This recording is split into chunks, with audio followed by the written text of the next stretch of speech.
ಕೆಲವೇ ಕ್ಷಣಗಳಲ್ಲಿ ಸಿಎಂ ಕೈಗೆ ಸಚಿವರ ಪಟ್ಟಿ. ಹೈಕಮಾಂಡ್ ಪಟ್ಟಿಗಾಗಿ ಕಾದು ಕುಳಿತ ಡಿಕೆ. ಸಂಜೆಯೊಳಗೆ ಪ್ರಮಾಣ ವಚನಕ್ಕೆ ಡಿಕೆ ಶಿವಕುಮಾರ್ ಸಿದ್ಧತೆ.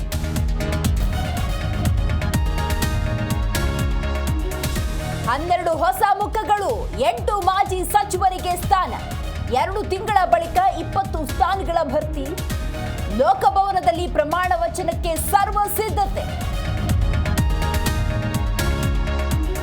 ಕ್ಯಾಬಿನೆಟ್ಗೆ ಎಂಟ್ರಿ ಕೊಡ್ತಾರಾ ಆ ಅಚ್ಚರಿಯ ವ್ಯಕ್ತಿ?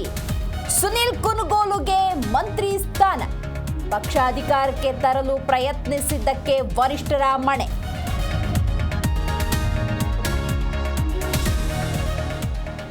ರಾಜ್ಯದಲ್ಲಿ ಮುಂದುವರೆದ ವರುಣನ ಅಬ್ಬರ. ಭಾರೀ ಮಳೆಯ ಹಿನ್ನೆಲೆ ಶಾಲಾ ಕಾಲೇಜುಗಳಿಗೆ ರಜೆ. ಚಿಕ್ಕಮಗಳೂರು, ಮಂಗಳೂರು ಭಾಗದಲ್ಲಿ ರಜೆ.